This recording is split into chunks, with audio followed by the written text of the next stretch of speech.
जैसे मैयत है, हमने छू दिया उसको तो गुस्ल हम पे मसे मैयत का वाजिब हो गया। अगर हमने उसका कपड़ा छुआ है, उसकी चादर पकड़ करके एक जगह से दूसरी जगह मुंतकिल किया है, तो चादर और कपड़ा छूने में भी क्या गुस्ल वाजिब हो जाता है? नहीं, गुस्ल मसे मैयत सिर्फ मैयत को मस करने की बिना पर ही, यानी उसका जिस्म अगर टच हो जाए, मस हो जाए तभी होगा। वो भी है कि जिस्म जब ठंडा हो गया है तब अगर आप मस करेंगे तो गुस्ल मसे मैयत वाजिब। यानी फौरन इंतकाल हुआ और अगर हम उसके पास में उसके हाथ से हाथ मिला तब नहीं होगा, नहीं होगा। बदन ठंडा हो जाए उसका, जब जाने के बाद गर्म होगा अगर बदन और मस करे तब भी मसे मैयत वाजिब नहीं होता। जब बदन ठंडा हो जाएगा तभी उसके ऊपर जो है गुस्ल मसे मैयत वाजिब होता है। कि एक इंसान के गुजर जाने के बाद उसको गुस्ल दे दिया गया, अब गुस्ल देने के बाद अगर उसको कोई जाकर के मस कर ले, छू दे, तो क्या, क्योंकि अक्सर ये बात तो लोग पूछते हैं कि क्या फिर से गुस्ल करना पड़ेगा? कि अगर मैयत ठंडी हो जाए और उसके बाद अगर कोई उसको मस कर रहा है तो उसके ऊपर गुस्ल मसे मैयत वाजिब हो जाता है। अब अगर कोई मैयत ऐसी है जिसे गुस्ल दिया जा चुका है और अब अगर कोई उसको मस करे तो क्या उसके ऊपर गुस्ल वाजिब होगा? तो ऐसी सूरत में अगर मैयत को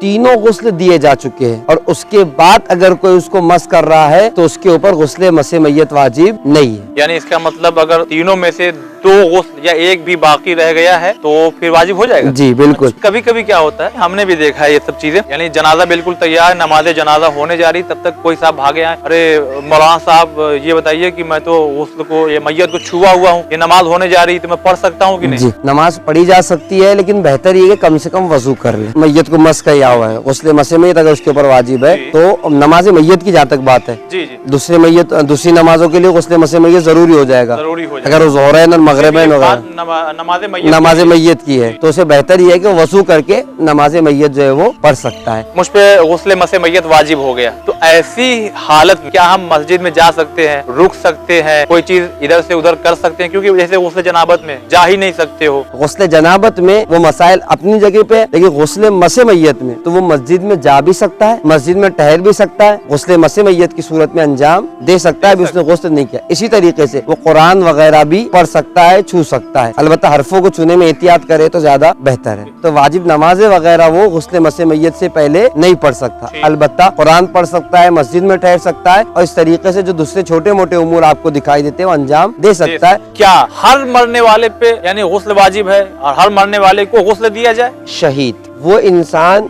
जो अपनी जान को राह खुदा में दे चुका है तो उसे बगैर कफन और गुस्ल के, अच्छा, सिर्फ नमाज जनाजा के साथ उन्हीं कपड़ों में दफन कर दिया जाएगा। शहीद का मर्तबा है कि उसे गुस्ल नहीं देना है। उसी तरीके से दूसरा शख्स जिसको कत्ल करने का शरीयत ने हुक्म दिया हो, जैसे बात सजा है कि मसलन जो है संसार कर दिया जाए, तो शरीयत क्या कहती है? अगर किसी को संसार की सजा सुनाई जा रही है या इस किस्म की और बहुत सी सजाएं हैं जहाँ मौत की सजा है मसलन जिसमें, तो शरीयत कहती है कि जब उसे संसार किया है सबसे पहले उसे गुस्ल मैयत कराया जाए। अच्छा, पहले ही करा यानी हाँ, मरने से पहले ही, मरने जिंदा लोगों पर नहीं, खुद वो गुस्ल मैयत खुद करेगा। अच्छा, इसी तरह गुस्ल मैयत करने का हुक्म दिया जाए, फिर उसे कफन पहनाया जाएगा और कफन पहनाने के बाद अब इसके ऊपर ये सजा जो है वो सादिर होगी कि जो आमतौर से मौत तक उसे क्या करती है, लेकर जाती है। अब जब वो मर जाएगा तो सिर्फ जिंदा रहने वालों पर अहम तरीन काम जो रह जाएगा, एक नमाज मैयत है और एक दफने मैयत है। क्या कब्र पे चढ़ा जा सकता है, बैठा जा सकता है किसी बिना पर? या कभी कभी होता है कि इंसान को दफन करना है तो उधर से घूम के लोग जा रहे हैं जबकि कब्र है, तो क्या चढ़ के जा सकते हैं? इसके बारे में कब्र पे चलना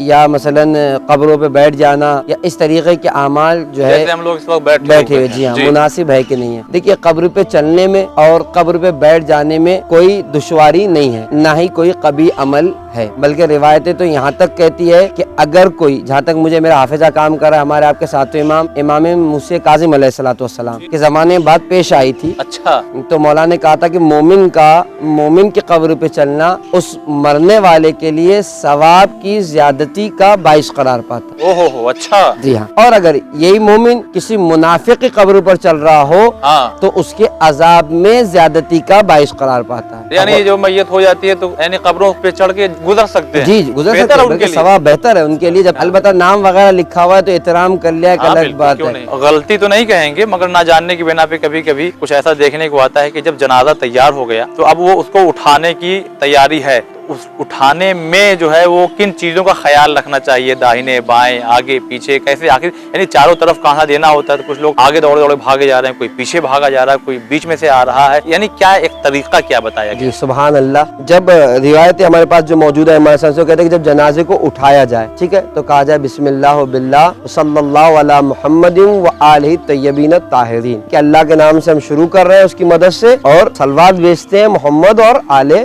मोहम्मद पर। अब ये कह के जब जनाजा उठाया कि हमारा दाया कांधा, हम इस दाएं कांधे से मैयत के दाएं कांधे को जो है वो उठाएंगे, यानी हमारा भी दाया, जैसे हम जिस पोजीशन में खड़े, ये हमारा भी दाया और मैयत का भी क्या होगा, दाया हिस्सा होगा। जब हम दाहिना कांधा दे चुके हैं तो फिर उसी हम दाहिने कांधे से मैयत के दाएं पैर की तरफ आएंगे, उसके बाद फौरन उसके बाएं पैर की तरफ चले जाएंगे। मैयत के आगे से नहीं आ रहे हैं हम, पीछे से मैयत के पीछे जा रहे हैं। जी, अब क्या हो जाएगा, मैयत का बायां पैर होगा और हमारा बाया कांधा हो जाएगा। और फिर जब हम बाया कांधा दे चुके हैं तो फिर हम उसके बाएं हाथ की तरफ जो है वो चले जाएंगे। ठीक है, कि जब भी आप कांधा देने के लिए गुजरेंगे तो मैयत के आगे से आपको नहीं गुजरना है, मैयत के पीछे ही से आप जाएंगे। अगर आप बाएं तरफ आ भी गए तो फिर से आप पीछे जाइए और फिर से दाहिनी तरफ आइए।